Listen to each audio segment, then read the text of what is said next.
kara kız. Şu anda karşımda oturan, yanımda oturan kara kız olduğu için söylüyorum. 3, 4,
Selamünaleyküm dostlar.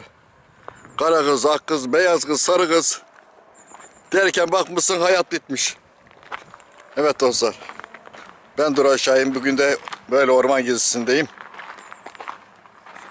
Sizleri seviyorum. Teşekkür ediyorum. Saygılar, hürmetler dostlar.